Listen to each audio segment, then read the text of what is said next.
সন্ধেবেলা মুখরোচক কিছু খেতে ইচ্ছে করলে শুধুমাত্র কাঁচা আলু আর সুজি দিয়ে কিন্তু এই নাস্তার রেসিপিটা চটপট বানিয়ে নিতে পারেন। দেখুন দেখতে যতটা লোভনীয় হয়েছে, খেতেও কিন্তু দারুণ টেস্টি।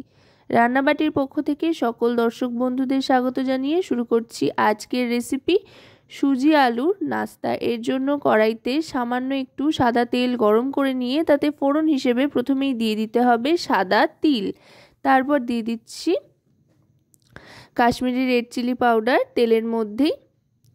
এবার দিয়ে দিচ্ছি 1 বাটি পরিমাণে জল। গ্যাসের ফ্লেমটা কিন্তু মিডিয়াম টু লোতে রাখতে হবে। জলটা দিয়ে একটু নাড়িয়ে নেব যাতে তিল আর লঙ্কার গুঁড়োটা জলের সাথে একটু ভালো করে মিশে যায়। এবার এতে দিয়ে দিচ্ছি পরিমাণ মতো লবণ। এবার দিয়ে দেব পরিমাণ মতো চিনি। চিনিটা চাইলে আপনারা বাদ দিতে পারেন, আবার দিলে কিন্তু বেশ ভালো লাগবে, বেশ স্বাদে একটা ব্যালেন্স আসবে। চিনিটা দিয়ে একটু মিশিয়ে নিচ্ছি যাতে চিনিটা একটু গলে গলে আসে। এবার এতে দিয়ে দেব গ্রেট করে রাখা আলু। এখানে বড় সাইজের একটা আলু গ্রেট করে নিয়ে ভালো করে ধুয়ে তারপরে জলটা নিংড়ে নেওয়া হয়েছে একেবারে। তারপর দিয়ে দিলাম জলের মধ্যেই। এবার দিয়ে দিচ্ছি কাঁচা লঙ্কা কুচি আর দিয়ে দিচ্ছি ধনেপাতা কুচি। আলু আর লঙ্কা ধনেপাতা দেওয়ার পর কিন্তু একটু ভালো করে মিশিয়ে নেব। জলটা একটু ফুটতে আরম্ভ করেছে, দেখুন জলটা যখন এরকম একটু একটু ফুটতে আরম্ভ করবে তখন এর মধ্যে দিয়ে দিচ্ছি একটা ম্যাগি মশলা প্যাকেট, গোটাটাই দিয়ে দিচ্ছি। ম্যাগি মশলাটা দিলে কিন্তু খুব সুন্দর একটা ফ্লেভার আসবে আর বেশ একটা চটপাটা ব্যাপার আসবে। ম্যাগি মশলাটা দেওয়ার পর আবার মিশিয়ে নেব। মিশিয়ে নিয়ে এবার এতে দিয়ে দিচ্ছি হলুদ গুঁড়ো 1/2 টিস্পুন পরিমাণে। হলুদ গুঁড়ো দিয়ে মিশিয়ে নেওয়ার পর এবার এতে দিয়ে দেব দ্বিতীয় মূল উপকরণ সুজি।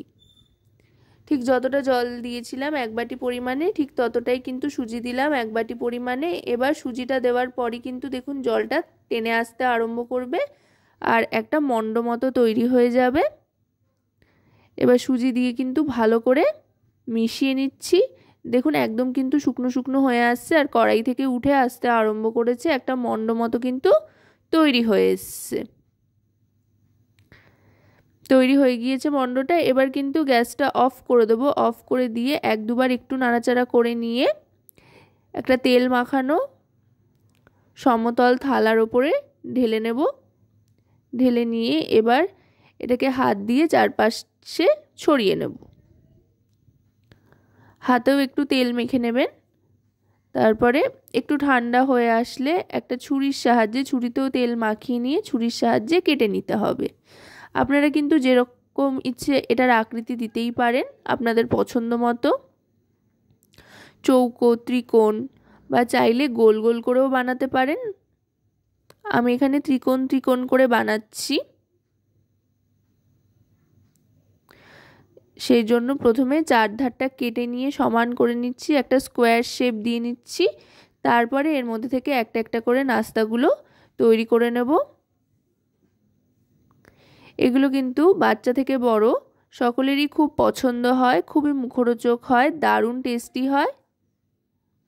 এবার প্রত্যেকটা কেটে নিচ্ছি আর খুব একটা বেশি সময়ও কিন্তু লাগে না।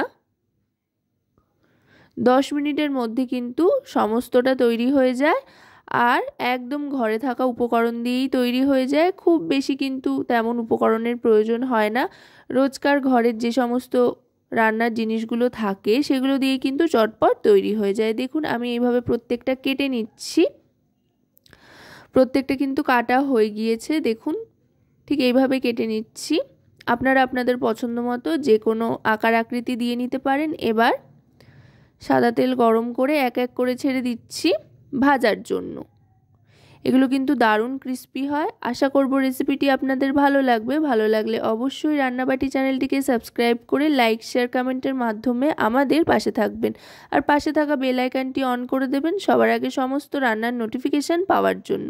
আর যদি রেসিপিটি আপনারা আমাদের ফেসবুক পেজ থেকে দেখেন তো অবশ্যই রান্নাবাটি ফেসবুক পেজটিকে ফলো করার অনুরোধ রইল। আপনাদের একটা লাইক, শেয়ার, সাবস্ক্রাইব, কমেন্ট কিন্তু আমাদের অনেক অনেক উৎসাহিত করে নতুন নতুন রান্নার রেসিপি তৈরি করার জন্য, নতুন ভিডিও বানানোর জন্য। তাই অবশ্যই লাইক, শেয়ার, সাবস্ক্রাইব করে আমাদের পাশে থাকতে ভুলবেন না যেন।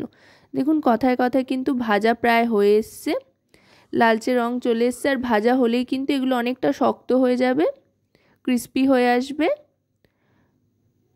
এবার একটা হাতার সাহায্যে তেল থেকে তুলে নিচ্ছি, তারপর টমেটো কেচাপের সাথে সার্ভ করছি। আপনারা আপনাদের পছন্দ মতো যে কোনো কিছুর সাথেই কিন্তু সার্ভ করতে পারেন, আর তার সাথে চা, কফি যেটা পছন্দ সেটাই নিতে পারেন। তো আজকের এই রেসিপিটি কেমন লাগলো অবশ্যই কিন্তু কমেন্টের মাধ্যমে জানাবেন।